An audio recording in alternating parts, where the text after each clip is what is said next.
Hi everyone, it's Miss Christi from Chicago Pediatric Therapy and Wellness Center, and I'm here to read you another story. Today I picked a cozy corner in my house to read you the story in because a lot of our characters in our book like to stay cozy. So, this is a book that was my very favorite when I was little. It's the book that really got me interested in reading in the first place. And I like it because there's a lot of words that repeat themselves throughout the story.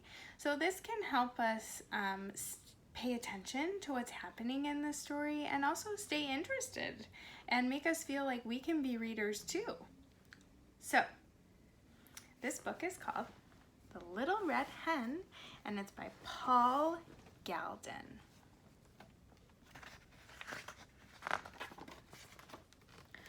Once upon a time, a cat and a dog and a mouse and a little red hen all lived together in a cozy little house. The cat liked to sleep all day on the soft couch.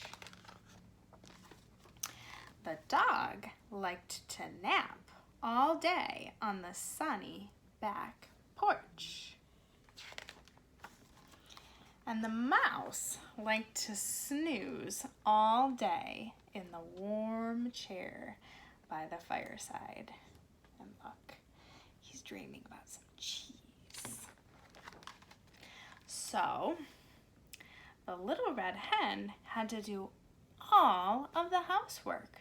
She cooked the meals and she washed the dishes and she made the beds. She swept the floor and she washed the windows and she mended the clothes. It means she fixed them if there were any rips or holes in them. She's doing a lot of work. She raked the leaves and she mowed the grass and she hoed the garden. So she's doing all the work inside and outside. One day, when she was hoeing the garden, she found some grains of wheat. "Who will plant this wheat?" cried the little red hen. "Not I," said the cat. "Not I," said the dog. "Not I," said the mouse. "Then I will," said the little red hen. And she did. Each morning, the little red hen watered the wheat and pulled the weeds. Soon, the wheat pushed through the ground and began to grow tall. When the wheat was ripe, the little red hen asked, "Who will cut this wheat?" "Not I," said the cat. "Not I," said the dog. "Not I," said the mouse. "Then I will," said the little red hen. And she did. When the wheat was all cut, the little red hen asked, "Now, who will take this wheat to the mill to be ground into flour?" "Not I," said the cat. "Not I," said the dog. "Not I," said the mouse. "Then I will," said the little red hen. And she did. She is doing a lot of work with no help at all from the other animals. The little red hen returned from the mill carrying a small bag of fine white flour. "Who will make a cake from this fine white flour?" asked the little red hen. "Not I," said the cat. "Not I," said the dog. "Not I," said the mouse. I think I would like to help make a cake. "Then I will," said the little red hen, and she did. She gathered sticks and she made a fire in the stove. Then she took milk and sugar and eggs and butter and she mixed them in a big bowl with the fine white flour. When the oven was hot, she poured the cake batter into a shining pan and she put it in the oven. Soon, a delicious smell filled the cozy little house. The cat got off of the soft couch and he strolled into the kitchen. The dog got up from the sunny back porch and he came into the kitchen. Why are they all going into the kitchen? The mouse jumped down from his warm chair and he scampered into the kitchen. The Little Red Hen was just taking the beautiful cake out of the oven. Who will eat this cake? Asked the Little Red Hen. I will, cried the cat. I will, cried the dog.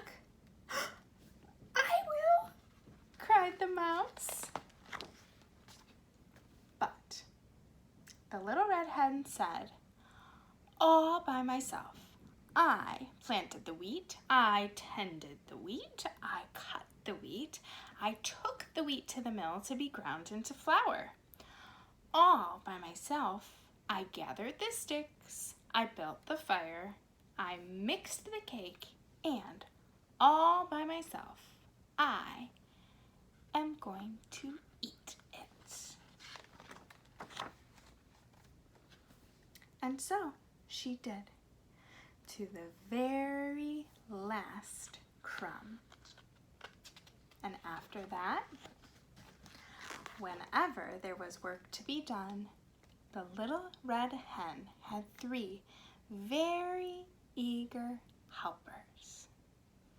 That means that they were very ready to help out and work. That's because they wanted to eat that yummy cake. So, friends, we all are at home and we all need to think about maybe doing a little bit more to help all the busy moms and dads, because we have so many things that we can help out and do. Parents, when you are reading a book to your story, or when you're reading a book to your children, or when you're looking for a story to choose, it's always good to pick books that have very repetitive language throughout. Just like all of the characters were saying, not I, and there was repetitive language around the Little Red Hen that said, then she did. All of those phrases help to keep a child's attention toward the story, but it also helps them to identify that those phrases are coming and to feel confident that they know what to say. As the child becomes more interested in the story, point to the words as you're getting to that section so that they can also start visually identifying the words on the page. Another good thing a story like this is good for is sequencing. So talking about the order that things happened in, you can do this by doing what is called a picture walk through the book. So just opening the book to a page where there's a big piece of the story is happening and talking about that in the order which they occur. Or taking the book away if your child knows the book a little bit more and asking them what happened and in what order. So I hope you all enjoyed the story. I'm missing you tons and tons and tons more with each week than the week before. I hope to see you all soon, and I hope that you're all hanging in there and taking care. Have a great week.